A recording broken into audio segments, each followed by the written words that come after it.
Bonjour, bienvenue dans la série sur l'électrodynamique classique. Nous allons parler maintenant de la polarisation des ondes planes. Alors, dans la solution que nous avions vue, le vecteur champ électrique de l'onde plane pointe toujours dans la direction epsilon 1. C'est un vecteur constant.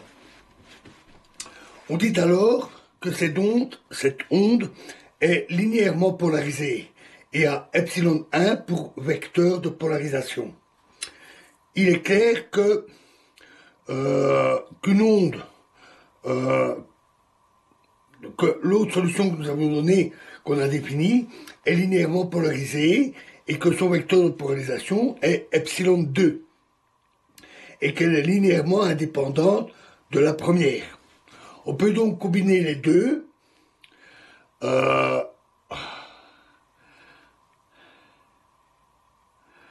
On peut combiner les deux ondes définies par E1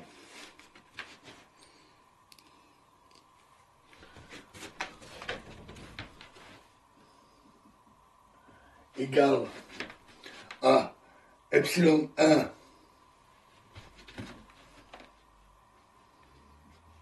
E1 fois EI KT, EKX moins I oméga T, et E2 égale epsilon 2 E2 EI KX moins I oméga T. On peut les combiner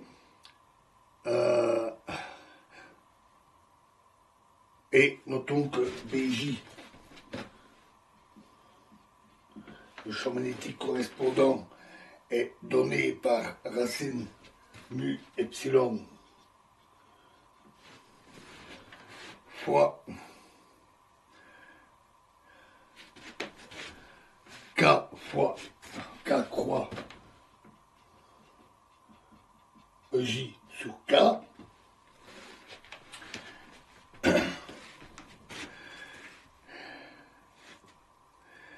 Et en les combinant, on va obtenir ainsi la forme plus générale d'onde plane homogène se propageant dans la direction K avec EXT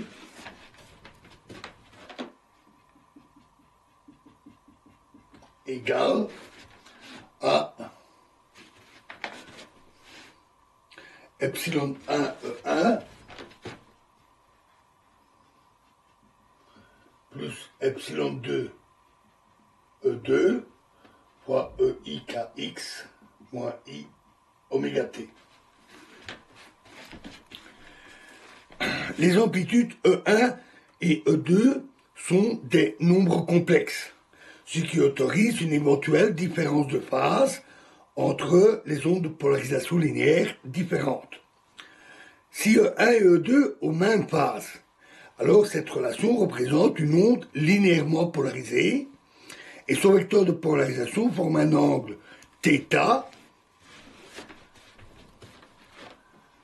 égale arc tangente E2 sur E1, un angle θ avec la direction epsilon 1, et son amplitude est égale à E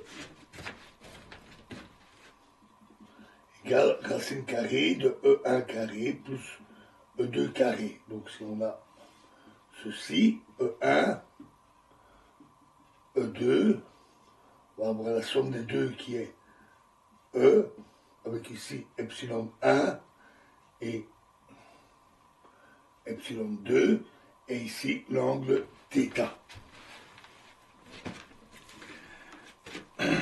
Si E1 et E2 ont des phases différentes, cette onde est dite elliptiquement polarisée. Pour comprendre le sens d'une telle polarisation, considérons le cas le plus simple où la polarisation dite circulaire. E1 et E2 ont alors la même valeur absolue, mais présentent une différence de phase de 90 degrés. L'onde devient EXT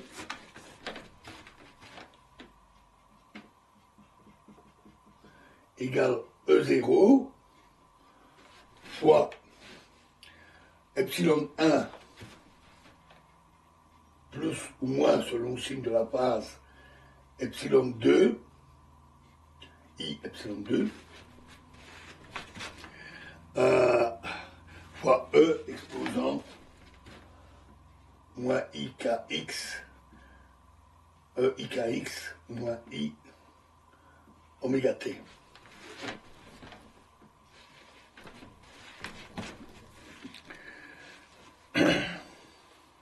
Où E0 est la valeur commune de l'amplitude.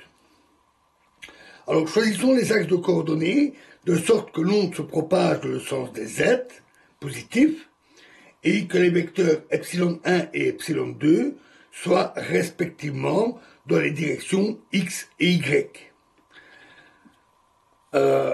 Les composantes du champ électrique s'écrivent alors en prenant les parties réelles de cette solution.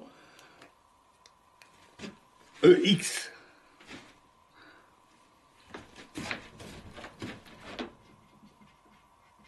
de xt égale E0 fois cosinus kx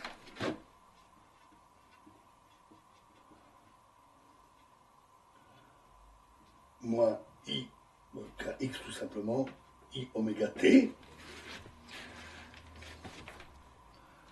moins oméga t, après les parties réelles, et EY xt égale moins ou plus E0 sinus de kx moins oméga t.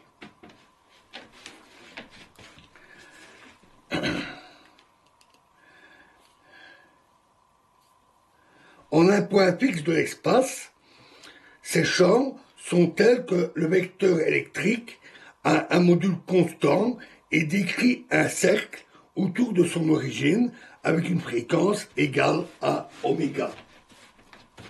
Donc on a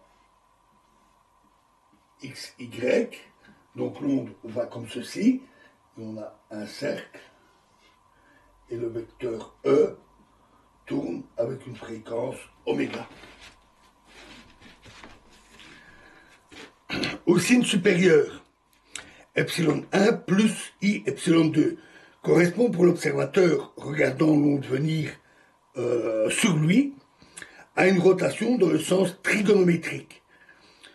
Optiquement parlant, cette onde est dite à polarisation circulaire gauche. Toutefois, dans la terminologie de la physique moderne, on dit simplement que l'onde a une hélicité positive. L'hélicité étant comme un tire-bouchon. Et positive veut dire comme un petit bouchon normal qui tourne à droite en avançant.